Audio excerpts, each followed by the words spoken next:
बहुत महत्वपूर्ण वचन को आज हम देखने वाले हैं कि यीशु मसीह के लिए मंदिर क्यों महत्वपूर्ण है। यीशु मसीह ने हमेशा या परमेश्वर ने अपने मंदिर को हमेशा क्यों इतना महत्व दिया है, आज हम इसके बारे में बात करेंगे। और यीशु मसीह ने जो मंदिर का शुद्धिकरण किया था, आज ये वचन के बारे में हम मनन करने वाले हैं। और आज जो कोई भी इस वचन को गहराई से अपने जीवन के अंदर लेगा, वो सच में परमेश्वर ने जो मंदिर हमें दिया है, परमेश्वर का मंदिर जो हमारे पास है, उसका ख्याल रखना शुरू करेगा। और आज हम देखते हैं कि इन लेंट के समय में जब हम आज परमेश्वर के क्रूसिफिकेशन और उसके क्रूस पर जाने को और फिर वापस से जी उठने के इस पीरियड को गहराई से आज जब हम देख रहे हैं, तो हम लोगों ने देखा था कि यीशु मसीह का विजयी आगमन यरूशलेम में होता है। यीशु मसीह गधे के बच्चे पर बैठकर यरूशलेम में आता है और वही जैतून के पेड़ पर, जैतून के पहाड़ पर यीशु मसीह जब यरूशलेम को देखता है, तो हम लोगों ने देखा कि वो विलाप करता है, वो रोता है। यरूशलेम वासियों ने, इजरायली और यहूदी लोगों ने जो यीशु मसीह को स्वीकार नहीं किया था, यीशु मसीह को उन्होंने समझा नहीं था, राजा के रूप में उन्होंने उसका स्वागत किया था, लेकिन पिता के पुत्र के रूप में या परमेश्वर के रूप में उन्होंने उसको स्वीकार नहीं किया था। और फिर यीशु मसीह विलाप करता है। और हम लोगों ने अंजीर के पेड़ के बारे में भी देखा था कि अंजीर के पेड़ को यीशु मसीह श्राप देता है और वो सूख जाता है। और उसी दरम्यान यीशु मसीह विश्वास कितना महत्वपूर्ण है, इसके बारे में अपने शिष्यों से बातें करता है। और अब जब वो यरूशलेम में आया है, तो यरूशलेम में आकर यीशु मसीह मंदिर में प्रार्थना करने के लिए जाता है। और आज हम इस वचन के बारे में मनन करने वाले हैं, यूहन्ना की किताब का। जिनके भी पास बाइबल है, अपने बाइबल को खोले, क्योंकि आज का वचन बहुत सामर्थी है और आज सच में हमारी आत्मिक आंखों को वो खोलने वाला है। यूहन्ना की किताब का 2 अध्याय का 13 से 16 वचन में आज हम मनन करने वाले हैं। यूहन्ना 2 अध्याय का 13वां वचन कहता है, यहूदियों का फसह का पर्व निकट था और यीशु यरूशलेम को गया। तो यीशु मसीह ऑलरेडी यरूशलेम में है। उसने मंदिर में बैल, भेड़ और कबूतर के बेचने वालों और सराफों को बैठे हुए पाया। तब उसने रस्सियों का कोड़ा बनाकर सब भेड़ों और बैलों को मंदिर से निकाल दिया और सराफों के पैसे बिखेर दिए और पीढ़ों को उलट दिया। और कबूतर बेचने वालों से कहा, इन्हें यहाँ से ले जाओ, मेरे पिता के घर को व्यापार का घर मत बनाओ। बेसिकली जो आज जैसे एक मार्केट प्लेस होता है जहाँ पर खरीदा जाता है, बेचा जाता है, और ये मंदिर है। और ये मंदिर के अंदर ये जो यरूशलेम वासी है, ये जो इजरायली लोग हैं, ये बैलों को, भेड़ों को बेच रहे हैं। वहीं पर कबूतर बेचे जाते हैं। जो भेंटे, जो बलिदान मंदिर में चढ़ाया जाता है, उस बलिदान के लिए जो भेड़े, जो कबूतर, जो प्राणी लिए जाते हैं, बैल, वो उसी मंदिर में रखे गए थे जो वहाँ पर बेचे जाते थे। फिर सराफ, जो सोने की दुकान है, वो भी वहाँ पर है। पैसे का लेन देन वहाँ पे होता है, क्योंकि उस मंदिर में बहुत सारे देश से लोग आते थे और वहाँ पर जैसे करेंसी चेंज होती थी। जैसे अगर हम अमेरिका में जाते हैं तो हमें डॉलर, हमारे जो रुपए हैं वो डॉलर में चेंज करने पड़ते हैं, वैसे ही वहाँ बैठकर पैसे का भी बहुत सारा लेन देन हो रहा था। जब यीशु मसीह मंदिर में जाता है और देखता है कि इजरायली लोगों ने उस पवित्र मंदिर को मार्केट प्लेस बना दिया है और वो बहुत ज़्यादा गुस्सा हो जाता है। और परमेश्वर अपने मंदिर के प्रति जो बहुत ज़्यादा संवेदनशील है, बहुत ज़्यादा गंभीर है, जिसको हम कहते हैं कि बहुत सेंसिटिव और बहुत सीरियस है अपने मंदिर के प्रति, जब वो देखता है कि मंदिर को मार्केट प्लेस बना दिया गया है, यीशु मसीह बहुत ज़्यादा गुस्सा करता है। और देखो, अगर हम पुराने करार में जाते हैं तो पुराने करार में परमेश्वर ने पहली बार अपनी उपस्थिति को मूसा के पास भेजा था, या मतलब अपनी उपस्थिति मूसा के सामने प्रकट की थी। उससे पहले परमेश्वर आता था, अब्राहम से मिला, जैसे नूह से मिला, अब्राहम से मिला, इसहाक से मिला, याकूब से मिला, वो मिलता था जाता था, मिलता था जाता था। लेकिन जब इजरायली लोगों को परमेश्वर ने मिस्र से निकालकर कनान लेके जाना चाहा, तब परमेश्वर ने दिन में एक बादल और रात के लिए बादल का एक खंबा, और दिन में बादल का खंबा, रात को अग्नि का खंबा बनकर उनके साथ वो चल रहा था और उनको मिस्र से लेकर कनान देश में पहुंचाना था। फिर मूसा को परमेश्वर ने ये कहा कि मेरे लिए ठहरने की या मेरे साथ मिलने की एक जगह हम बनाते हैं। और फिर यीशु मसीह ने, परमेश्वर ने क्या किया, उसको कहा कि तू मिलाप वाला तंबू बना दे, जहां पर आकर मैं तुझसे मिल सकता हूं, तू मुझसे बातें कर सकता है। और वो जो मिलाप वाला तंबू है, वहां पर परमेश्वर की उपस्थिति रख सकती है, मतलब परमेश्वर उस तंबू में रहकर इजरायली लोगों के साथ चलता था। और जहाँ कहीं भी ज़रूरत होती थी, मूसा को वो अपने करीब बुलाता था, और मूसा उस मिलाप वाले तंबू में जाकर परमेश्वर से बातें करता था, और जो कुछ भी इंस्ट्रक्शंस है वो परमेश्वर से लेकर वो इजरायली लोगों को देता था। तो ये जो मंदिर था, मिलाप वाला तंबू था। और फिर जब दाऊद राजा के साथ भी वो दाऊद राजा के पास वो वाचा की संदूक आई, क्योंकि मिलाप वाले तंबू में क्या था, वाचा की संदूक रखी गई थी, जहाँ पर अति पवित्र स्थान था। मतलब ये जो मिलाप वाला तंबू था, उसका एक आउटर कोट था, अंगन था, जहाँ पर जो प्राणी है उनको बलि दिया जाता था। फिर पवित्र स्थान था, और पवित्र के बाद अति पवित्र स्थान था। और अति पवित्र स्थान में परमेश्वर ने कहा था कि वाचा की संदूक को रखना।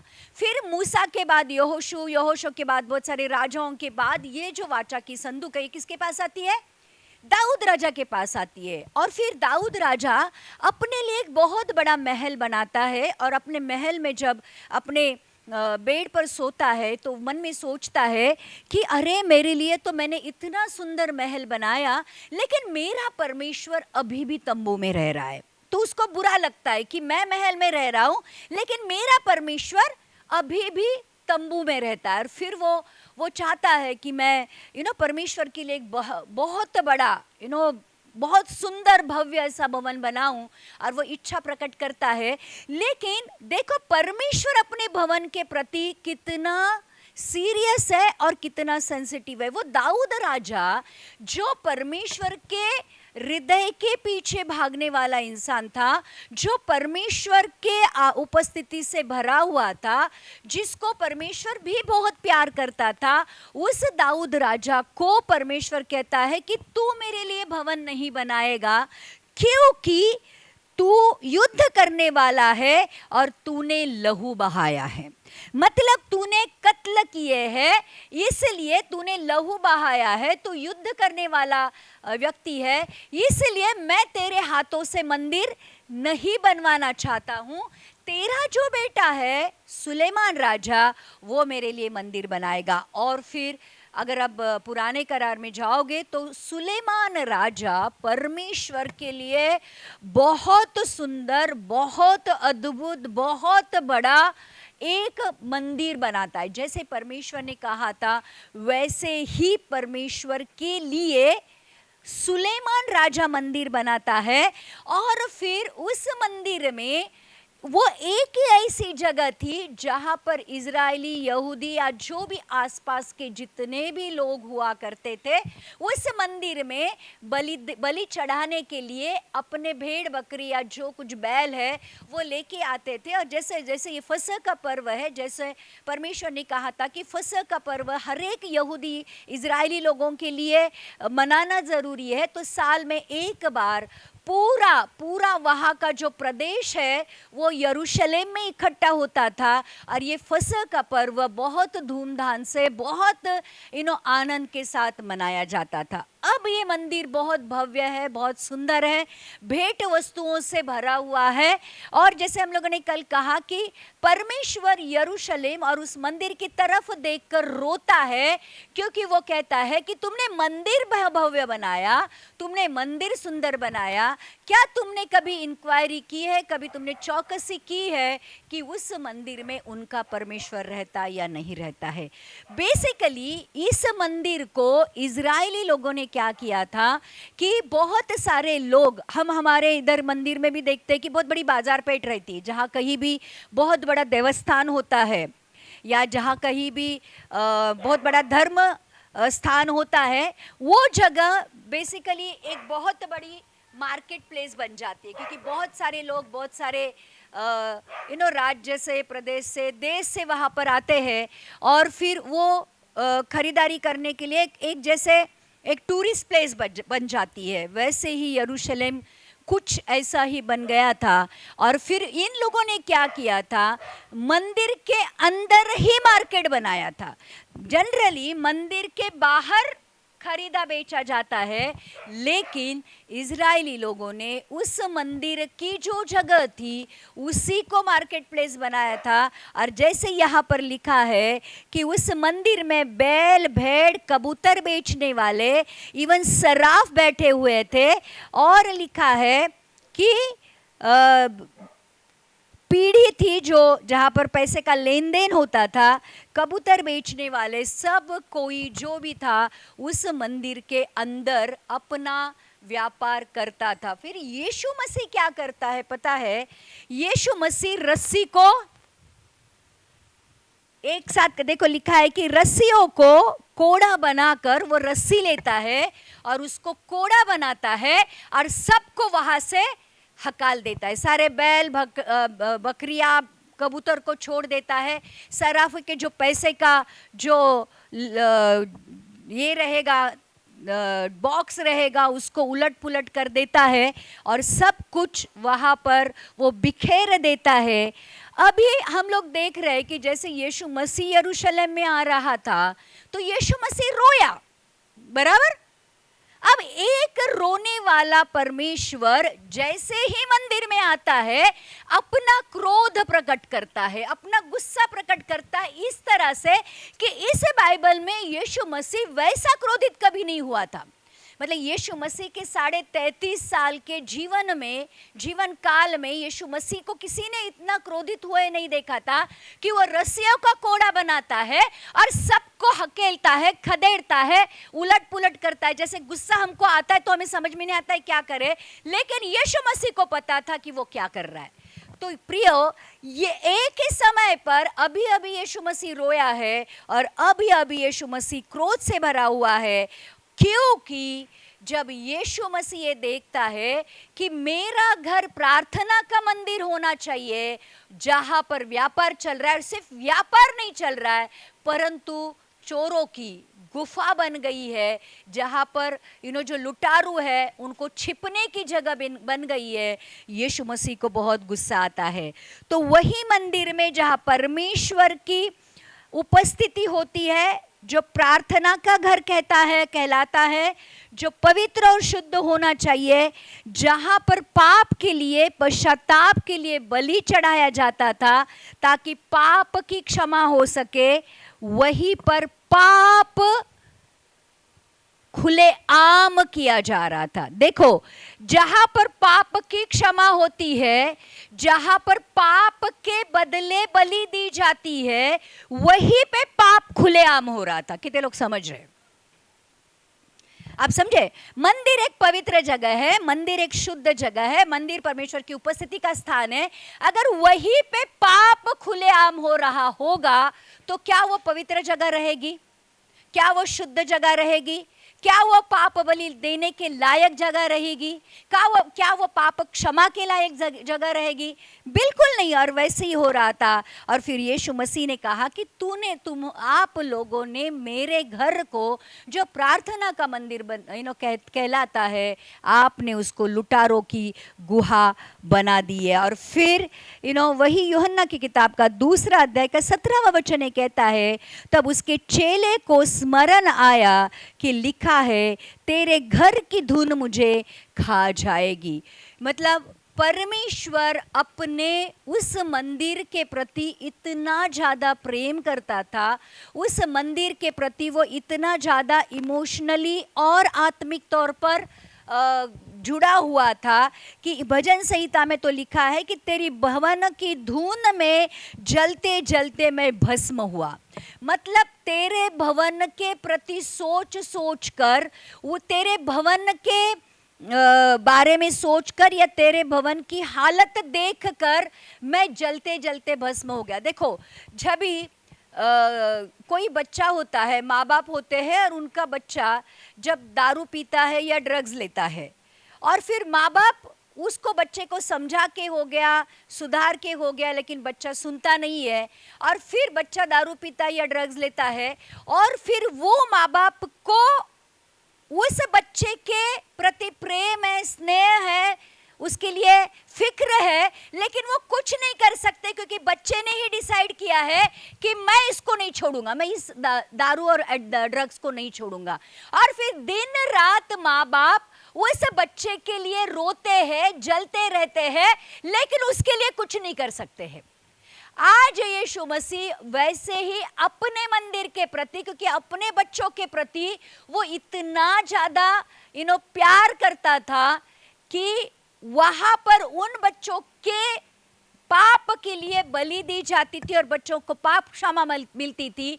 लेकिन वहीं पे जब परमेश्वर यीशु मसीह उसके बारे में सोच रहा था तो लिखा है कि तेरे भवन की धुन में, तो तेरे घर की धुन मुझे खा जाती है, या तेरे भवन के आग में जलते जलते मैं भस्म हो गया। इतना ज्यादा परमेश्वर अपने मंदिर से प्रेम करता था। और क्योंकि वहां पर पापों की क्षमा होती थी, निष्पाप प्राणियों को बलि देकर उनके ऊपर इजरायली लोगों के या जिसके भी पाप डालकर लहू बहाया जाता था, वहां पर प्रार्थना की जाती थी और वहीं पे स्तुति आराधना होती थी। लेकिन अब वो सब निकल गया था और वहां पर वो लुटारू की गुहा बन गई थी। लुटारू को, जो पाप करने वाले लोगों को छिपने का स्थान हो गया था। और इसलिए परमेश्वर यीशु मसीह गुस्सा हो जाता है। और जब यूहन्ना की किताब का 2 अध्याय का 18वां वचन पढ़ेंगे तो लिखा है, इस पर यहूदियों ने उससे कहा, तू जो ये करता है तो हमें कौन सा चिन्ह दिखाता है? यहूदी पहले तो पूछते, तू किस अधिकार से करता है? तुझे किसने अधिकार दिया कि तू आकर सारे बैल भेड़ बकरियों को, कबूतरों को तूने बाहर निकाला है, सराफों के पेड़ियों को तूने उल्टा पुल्टा कर दिया, तू किस अधिकार से करता है? और फिर अभी पूछता है उसको, इजरायली लोग, यहूदी लोग पूछते हैं कि तू ये सब करके क्या चिन्ह दिखा रहा है, कौन से अधिकार से, और क्या तू बताना चाहता है? और यीशु मसीह फिर उनको कहता है, यूहन्ना की किताब का 2 अध्याय का 19वें वचन में, यीशु ने उनको उत्तर दिया, इस मंदिर को ढा दो और मैं इसे 3 दिन में खड़ा कर दूंगा। अब यीशु मसीह उस मंदिर की बात नहीं कर रहा है जहां पर ऑलरेडी लुटारों की गुहा बन चुकी है।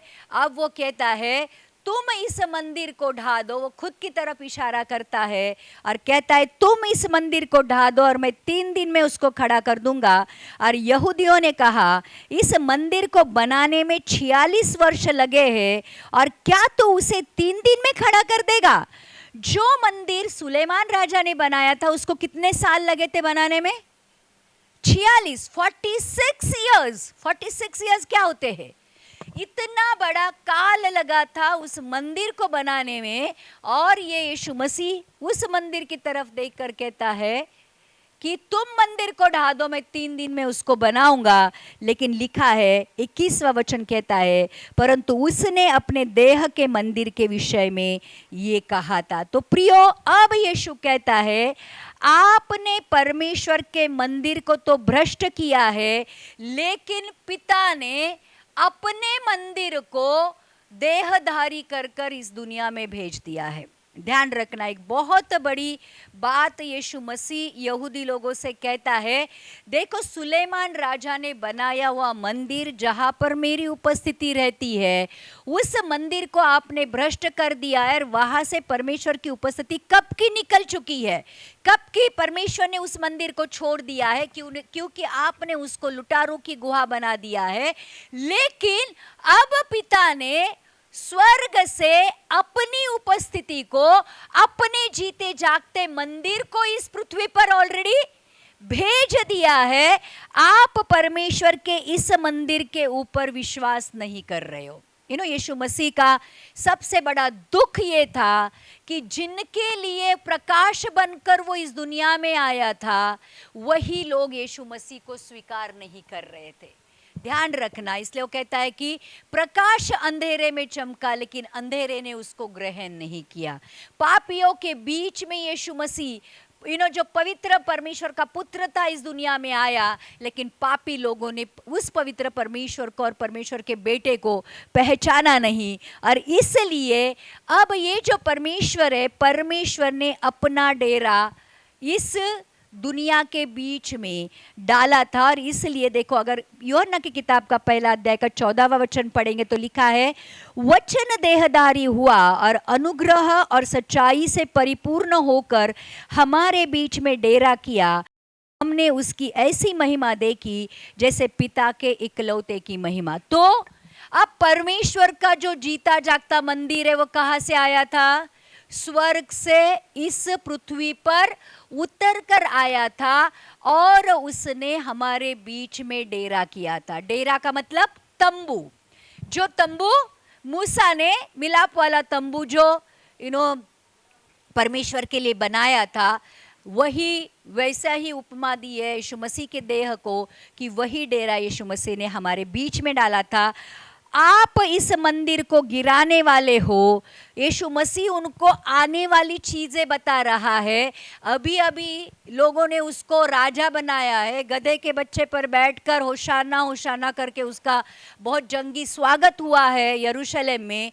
लेकिन यीशु मसीह को पता था जो लोग आज होशाना कह रहे हैं, कल वो ये कहने वाले हैं कि क्रूसीफाई हिम, उसको क्रूस पर चढ़ा दो। आमेन। तो यीशु मसीह को पता था कि ये जो मंदिर है पिता का, परमेश्वर का, यही यहूदी और इजरायली लोग ढाने वाले हैं, गिराने वाले हैं। लेकिन यीशु मसीह उसको तीसरे दिन क्या करने वाला है? वापस से बनाने वाला है, खड़ा करने वाला है। इसलिए यीशु कहता है यूहन्ना 2:21 में, उसने अपनी देह के मंदिर के विषय में कहा था। तो यीशु मसीह किसका मंदिर था? परमेश्वर का मंदिर का। ध्यान रखना, ये ध्यान रखना, क्योंकि मैं तुमको और आगे जाके बातें बताने वाली हूँ। पहला मंदिर था जो यरूशलेम में सुलेमान राजा ने बनाया था, जहां पर परमेश्वर रहता था।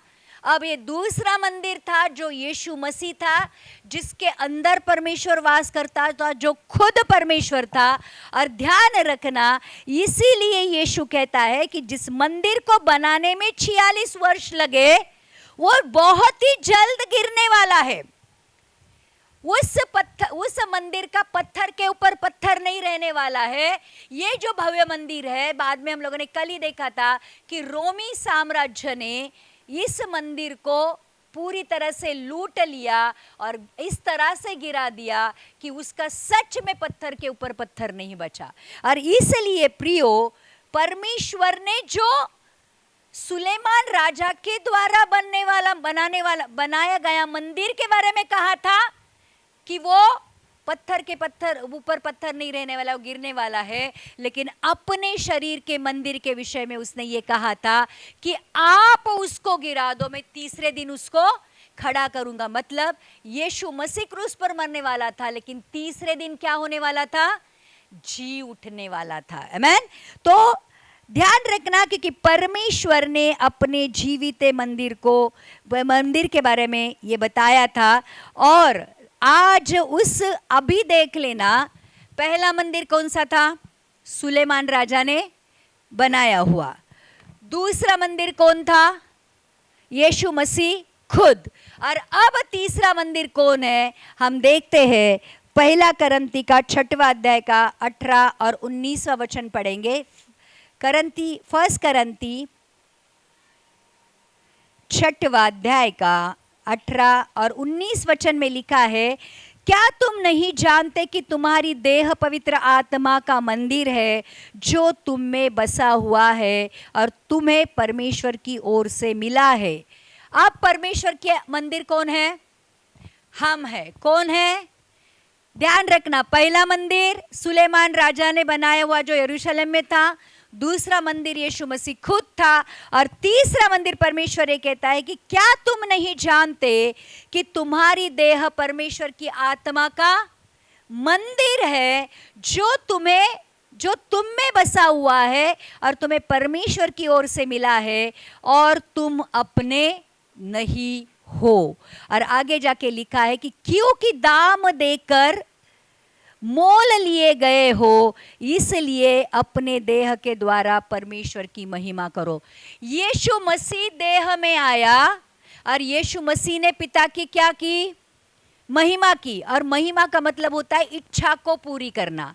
अब परमेश्वर ये चाहता है, तुम जो पवित्र आत्मा के मंदिर हो, जिसमें पवित्र आत्मा रहता है, उस पवित्र आत्मा रहने के लिए या तुम्हारे अंदर पवित्र आत्मा डालने के लिए यीशु मसीह ने एक बहुत बड़ा बलिदान दिया है, जो क्रूस पर किया है।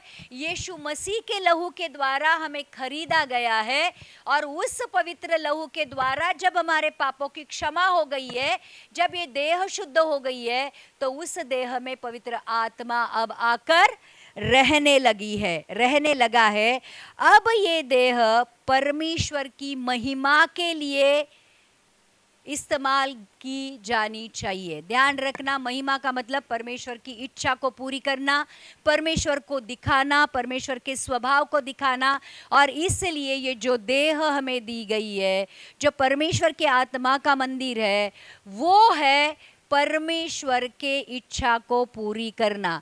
देखो, ये जो ग्लास है, इस ग्लास में अब पानी है, तो इसको क्या कहा जाता है? पानी का ग्लास। अगर इसमें शरबत डालेंगे तो क्या कहा जाएगा?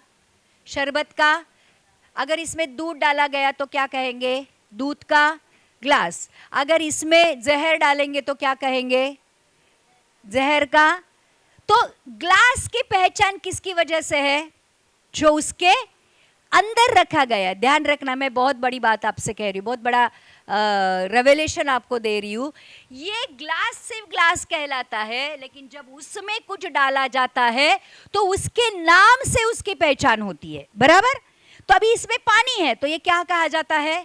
पानी का ग्लास। वैसे ही प्रियो, ये जो देह है, ये भी एक कंटेनर है, ये एक वेसल है, एक पात्र है। अब इसके अंदर जो रहेगा, उसके हिसाब से इस देह की या इस जीवन की पहचान होगी। बराबर? हम किसी को कहते तू बहुत दुष्ट है, तू बहुत स्वार्थी है, ये बहुत गुस्से वाला है, इसके साथ संबंध मत रखो। या किसी को देखकर हम कहते ये बहुत अच्छा है, ये मदद करता है, ये बहुत अच्छे स्वभाव का है। क्यों? क्योंकि आपके अंदर जो है, आप उसको दिखाते हो, और इसलिए आपको जगत में लेबल लगाए जाते हैं, आपके जीवन को लेबल लगाए जाते हैं। इसलिए हमारी एक पहचान होती है सोसाइटी में कि ये ऐसा है, वो वैसा है। बराबर? काफी बार हम कहते हैं वो बहुत गुस्से वाला है, इसके इससे ज्यादा बात मत करो। हम कहते हैं ना किसी के बारे में, ये बहुत गुस्से वाला है, बहुत गुस्सा करता है, इससे ज्यादा बात करो, इससे ज्यादा बहस मत करो। क्योंकि जो आपके अंदर है जब वो बाहर आता है उसके द्वारा आपकी क्या होती है? पहचान होती है। बराबर वैसे ही परमेश्वर ने आत्मा कहाँ डाला है? आपके हृदय के अंदर।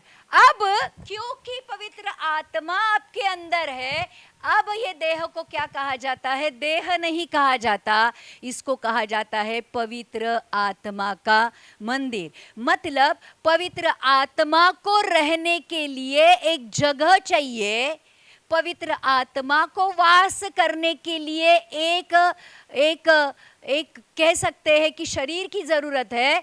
इसलिए परमेश्वर ने इस देह को उसके लहू के द्वारा साफ किया है, हमारे सारे पापों की क्षमा उस क्रूस पर कर दी है, उसके लहू के द्वारा शुद्ध किया है। देखो अगर ये ग्लास खराब है, जैसे इसमें झूठन लगी है या कुछ भी लगा है, तो आप उससे पानी पियोगे? अगर ये गंदा ग्लास है तो नहीं। पानी पीना है तो आप क्या करोगे? उसको घसोगे, साफ करोगे, पानी के नीचे अच्छे से साफ करके फिर उसमें से पानी पियोगे। बराबर। अब मुझे बताओ, फिर ये पानी शुद्ध है और उसको आप पियोगे।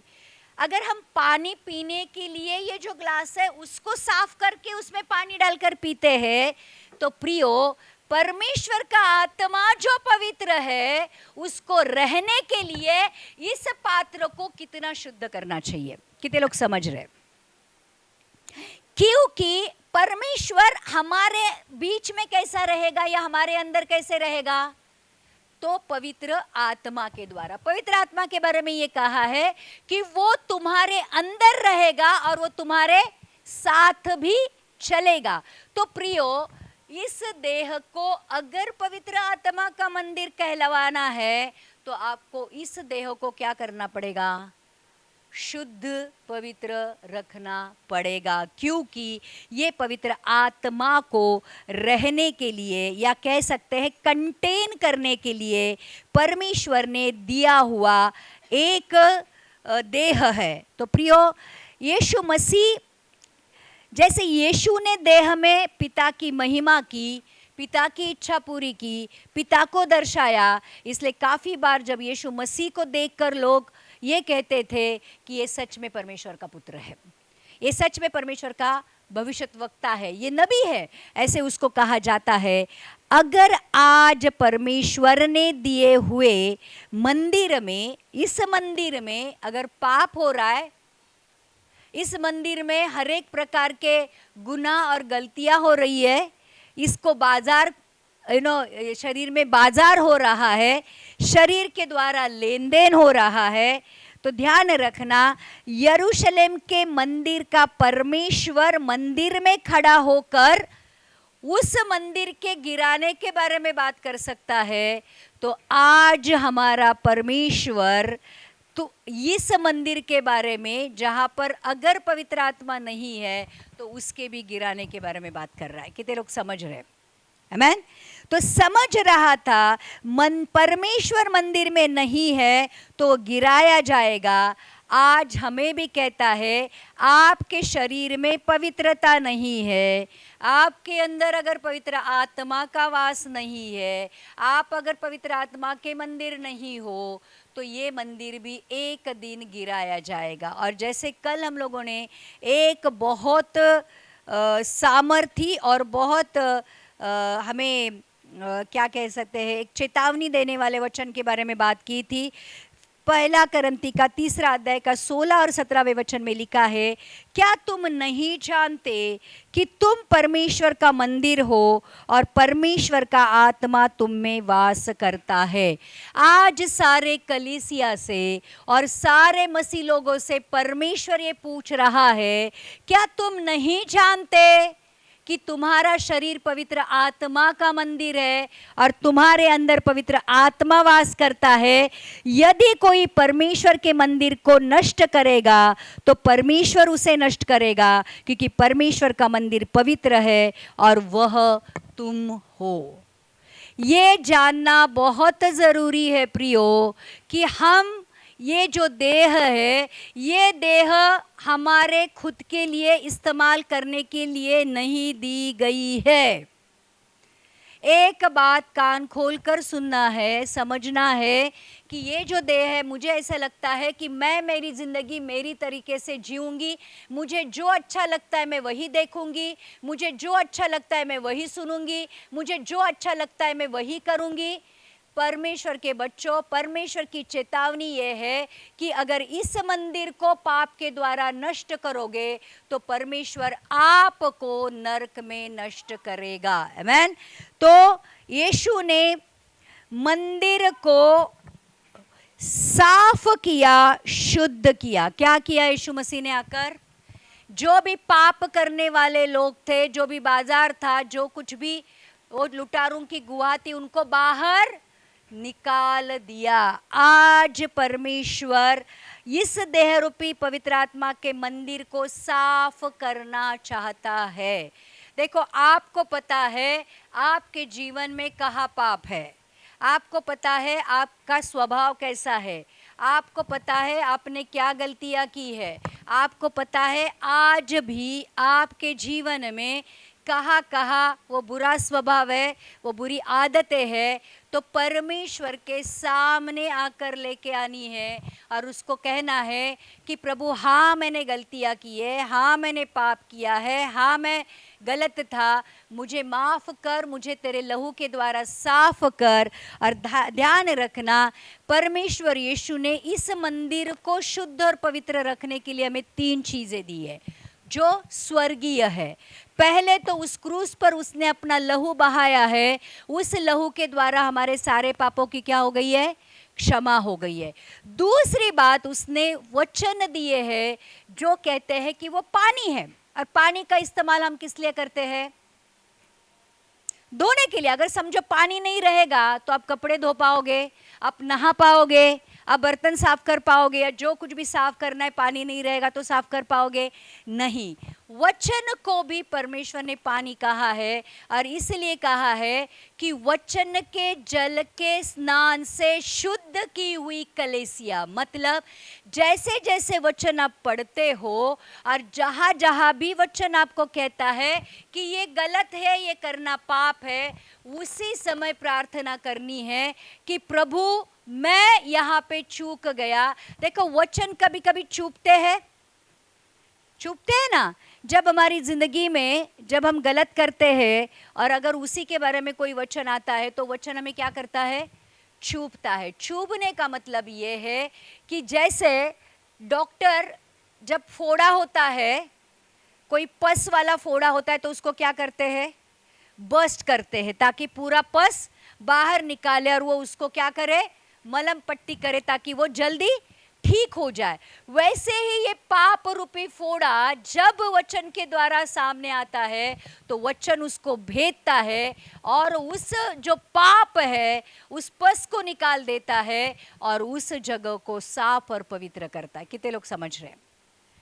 अगर हम गंदे हो जाते हैं तो पहले जाकर क्या करते हैं? नहाते हैं। अब पाप की गंदगी आपको आपके जीवन से निकालनी है तो परमेश्वर ने उसके वचन का पानी या जल हमें दिया है। जो कोई भी हर दिन इस पानी को पीता है, जो कोई भी हर दिन इस जल से स्नान करता है, वो हर दिन अपने आप को शुद्ध और पवित्र करता है। और इसलिए बाइबल का वाचन, इसलिए तो वचन ये कहता है,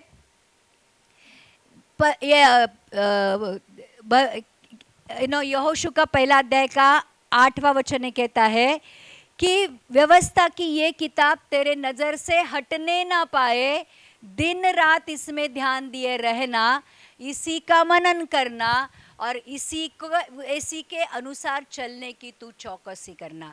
मतलब ये वचन पढ़ना है, सुनना है, सामने रखना है, मनन करना है और इसके अनुसार चलना है। जब वचन के अनुसार चलते हैं तो अपने आप पाप हमारी जिंदगी से निकलना शुरू हो जाता है। आमीन। और तीसरी बात परमेश्वर ने हमें दी है पवित्र आत्मा का सामर्थ, जिसके द्वारा हम पाप के ऊपर विजय पा सकते हैं। देखो, काफ़ी बार लोग आते हैं कि पास्टर हमें दारू से छुटकारा चाहिए, हमें इस गंदी चीज़ें देखने से छुटकारा चाहिए, हमें ड्रग्स से छुटकारा चाहिए, हमें हमारे बुरे स्वभाव से छुटकारा चाहिए, लेकिन हम नहीं पा रहे। तब जाकर आपको एक चीज़ करनी है, पवित्र आत्मा से प्रार्थना करनी है और उसको कहना है कि पवित्र आत्मा मेरे अंदर आ और मुझे इस पाप के ऊपर विजय पाने की तू सामर्थ दे। मैं ये नहीं करना चाहता। जब आपको ये लगता है ये पाप मेरी जिंदगी में है और मुझे इसे मेरी जिंदगी से निकालना है, ये पश्चाताप की पहली स्टेप होती है कि एटलीस्ट आपको पता चला कि आपके जिंदगी में पाप है। एटलीस्ट आपने ये जाना कि इसे मुझे इधर से बाहर, मेरे जिंदगी से बाहर निकालना है। ये समझना ही पवित्र आत्मा का एक काम है। ये समझाने का काम पवित्र आत्मा करता है। काफी सारे लोग पाप एकदम रूटीनली करते हैं, रूटीनली एकदम इजीली झूठ बोलेंगे, इजीली लोगों को उल्लू बनाएंगे, इजीली जाके दारू पिएंगे, इजीली जाकर द्वेष करेंगे, नफरत करेंगे, गाली देंगे, दिल तोड़ेंगे, एकदम इजीली। उनको कुछ गम नहीं होता है। किसी का दिल टूटा है, किसी को गाली दी है, किसी के साथ झगड़ा किया है, किसी को लूटा है, किसी को बर्बाद किया है, लेकिन दिल में कोई भी पछतावा नहीं होता है। इसका मतलब यह है उनके अंदर पवित्र आत्मा बिल्कुल नहीं है। लेकिन जब मुझे एहसास होता है कि मैं गलत हूं, मुझे ये नहीं करना चाहिए था, ये पाप है, ये एहसास होना ही पवित्र आत्मा का पहला चिन्ह है। आपको लगेगा कि पवित्र आत्मा है, इसका चिन्ह क्या है, मैं कैसे जानूं कि मेरे अंदर पवित्र आत्मा है? प्रियो, जब पाप का गहराई से एहसास होता है और पाप का जब पश्चाताप होता है, इसका मतलब ये होता है कि पवित्र आत्मा ने अपना काम आपके अंदर रहकर शुरू किया। भले शुरू में आपको उसके ऊपर विजय नहीं हासिल होती है, लेकिन धीरे धीरे ये जो एहसास ही है कि मैं एक दोषी हूँ, मैंने गलत किया है, मैं पापी हूँ, तो उस पाप के ऊपर पवित्र आत्मा आपको विजय देता है। आप पवित्र आत्मा के सामर्थ के द्वारा जो चीज़ें परमेश्वर की ओर से नहीं है उनको छोड़ना शुरू करते हो और फिर पवित्र आत्मा के सामर्थ के द्वारा पवित्रता में बढ़ना शुरू करते हो। और प्रियो, अगर ये सब नहीं करते, मतलब यीशु मसीह के क्रूस के उस लहू को जानकर भी, वचन के सामर्थ को जानकर भी, पवित्र आत्मा के अस्तित्व को जानकर भी हम जानबूझकर जब पाप करते हैं, तो फिर और एक चेतावनी आपके लिए है। आखिरी वचन लेते, इब्रानी की किताब का 10वां अध्याय का 26 और 27 वचन में लिखा है। आइए, बहुत डरावना वचन है और सच में अगर इस वचन को पढ़ोगे तो फिर पता चलेगा कि परमेश्वर इस मंदिर के प्रति, परमेश्वर पाप के प्रति कितना ज़्यादा चौकस है या कितना ज़्यादा सीरियस है। क्योंकि सच्चाई की पहचान प्राप्त करने के बाद यदि हम जानबूझकर पाप करते रहे तो फिर पाप के लिए फिर कोई बलिदान बाकी नहीं। कौन सा एक ही बलिदान पाप के लिए दिया गया था? यीशु मसीह का लहू। अगर यीशु मसीह के लहू को समझने के बाद भी जानबूझकर पाप करते हैं तो परमेश्वर का वचन कहता है अब ये जो एक्स्ट्रा पाप आप कर रहे हो कि परमेश्वर के वचन की सच्चाई जानने के बाद, अब उन पापों को माफ करने के लिए परमेश्वर के पास कोई और बलि का बकरा नहीं है और बलिदान करने के लिए कोई नहीं बचा है। जो कुछ भी उसके साथ था, उसके पास था, उसने उस क्रूस पर दे दिया, अपने इकलौते पुत्र को। अगर उसके लहू की असलियत जानने के बावजूद भी आप पाप करते हो तो फिर उस एक्स्ट्रा पाप के लिए परमेश्वर के पास कोई और बलिदान नहीं है। और लिखा है कि हाँ, दंड का एक भयानक बाट जोना और आग का ज्वलन बाकी है जो विरोधियों को भस्म कर देगा। अगर जानबूझकर पाप करते रहते हो तो फिर परमेश्वर का वचन ये कहता है, दंड का भयानक बाट जोना और नरक की अग्नि में जाने के लिए तैयार हो जाना आपके हाथ में है। जानबूझकर पाप करने वालों के लिए परमेश्वर ये कहता है कि आपके लिए फिर नरक की अग्नि आपका इंतजार कर रही है। और आगे देखो वचन में लिखा है कि जब मूसा की व्यवस्था का न मानने वाला 2 या 3 जनों की गवाही पर बिना दया के मार डाला जाता है, तो फिर सोच लो कि वो कितने और भी भारी दंड के योग्य ठहरेगा, जिसने परमेश्वर के पुत्र को पांव तले रौंदा। जब जानबूझकर पाप करते हैं, ध्यान रखना, देखो बहुत सीरियस वचन है, ध्यान दो। मूसा की व्यवस्था के अनुसार जब 2 या 3 साक्षीदार इकट्ठा होते थे और कहते थे कि इसने पाप किया है, तो मूसा वो 2-3 साक्षीदार की साक्ष्य की वजह से जिसने पाप किया है उसको शिक्षा देता था। आज भी न्याय व्यवस्था क्या कहती है? साक्षीदार लेके आ जाओ। बहुत सारे पापी, बहुत सारे गुनहगार इसलिए छूट जाते हैं क्योंकि साक्षीदार नहीं होते या साक्षीदार पलटी होते हैं। तो वही आगे तक चल के आ रहा है कि जब 2 या 3 लोग गवाही देते हैं कि हाँ इसने पाप किया है, जज वो मान लेता है और उसको शिक्षा करता है। तो परमेश्वर का वचन ये कहता है कि सोच लो कि वह कितने और भी भारी दंड के योग्य ठहरेगा, जिसने जानबूझकर पाप करके परमेश्वर के पुत्र को अपने पैरों तले रौंदा। मतलब जब हम जानबूझकर पाप करते हैं तो यीशु मसीह को अपने पैरों तले रौंदते हैं।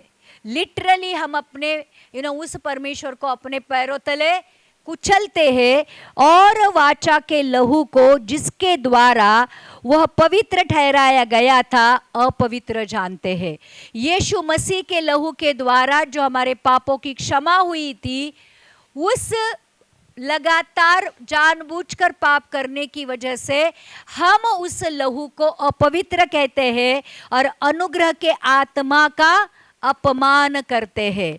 जो परमेश्वर ने पवित्र आत्मा, जो अनुग्रह का आत्मा है, जो पवित्र आत्मा जो हमें दिया गया है, उसका अपमान करते हैं। मतलब पुत्र को पैरों तले रोनते हैं, पवित्र लहू को अपवित्र जानते हैं और पवित्र आत्मा का अपमान करते हैं। और अगर ये 3 चीजों का, जो 3 परमेश्वर ने भेजे हुई परमेश्वर यीशु मसीह, उसका खुद का पुत्र, उसका लहू, उसका पवित्र आत्मा का जब अपमान करते हैं प्रियो, तो कितने बड़े पिता के क्रोध के लिए हम तैयार हो जाते हैं। सोचना भी हमारे लिए, हमारे सोच से बाहर है, क्योंकि भ्रष्ट कर रहे हैं, इसको करप्ट कर रहे हैं, इसमें पाप कर रहे हैं, इसमें पाप को रख रहे हैं पवित्र आत्मा के बदले। तो फिर परमेश्वर का कितना बड़ा क्रोध हमारे ऊपर भड़केगा, ये ध्यान रखना। और इसलिए आज अगर ये वचन आपको अपील कर रहा है, ये वचन आपको ये कह रहा है कि हाँ मैं चूक गया था, मैंने पाप किया है, तो आइए हम परमेश्वर के सामने आते हैं, अपने आप को उसके सामने अपने सरों को झुकाते हैं, पश्चाताप करते हैं और कहते हैं कि हाँ प्रभु, तूने मैं पापी हूँ, मैंने तेरे खिलाफ पाप किया है, मुझे तेरे लहू से साफ कर, मेरे सारे पापों की तू क्षमा कर। और मैं तुझे प्रभु वचन देता हूँ कि जिन पापों को कबूली करके मैंने छोड़ दिया है, उन पापों को मैं फिर कभी वापस नहीं दोहराऊंगा। और इसलिए जब भी प्रभु भोज हम लेते हैं प्रियो, प्रभु भोज के लेने से पहले परमेश्वर ने हमें और एक बात कह के गई, परमेश्वर हमसे एक बात कह के गया है कि अपने आप को जांच लो। यीशु मसीह के उस देह और इस लहू का सहभागी होने से पहले अपने आप को जांच लो। जहाँ कहीं भी पाप है, जहाँ कहीं भी गलतियाँ है, जहाँ कहीं भी बुरा स्वभाव है, जहाँ कहीं भी जानबूझकर हमने परमेश्वर के विरुद्ध काम किया है, परमेश्वर की आज्ञाओं को नहीं माना है, परमेश्वर ने ने जो कहा था उसको नहीं किया, परमेश्वर ने नहीं कहा था वो किया, तो प्रियो आज का ये समय, आज हम परमेश्वर की उस क्रूस के सामने झुकते हैं और पश्चाताप करते हैं और कहते हैं कि प्रभु मुझे माफ कर, प्रभु तेरे लहू से मुझे साफ कर। आज मैं पश्चाताप करता हूँ प्रभु, आज मैं पश्चाताप करता हूँ। परमेश्वर आज आपके सामने, परमेश्वर आज आपके सामने नम्र होकर मेरे पापों की मैं कबूली देता हूँ और मैं ये कहता हूँ कि प्रभु आज मुझे तेरी ज़रूरत है। प्रभु मेरे सारे पाप मैं तेरे सामने रखता हूँ। प्रभु आज मुझे क्षमा कर, तेरे लहू से मुझे धो दे और पवित्र आत्मा इस देह को, इस शरीर को तू अपना मंदिर बना, तू मेरे अंदर आकर रहने लग।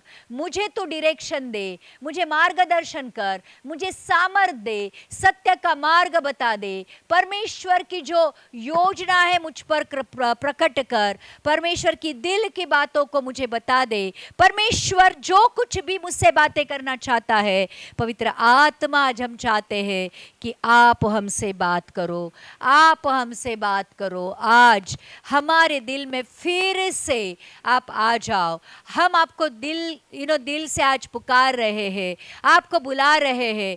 पश्चाताप के साथ, आज नम्रता के साथ आपके सामने झुककर आपसे प्रार्थना और विनती कर रहे हैं कि हमारे देह में आ जाओ, हमारे शरीर को आपके पवित्र आत्मा का मंदिर बनाओ, ताकि इस देह के द्वारा परमेश्वर की महिमा हो, परमेश्वर की इच्छा पूरी हो, परमेश्वर को मान महिमा गौरव मिले।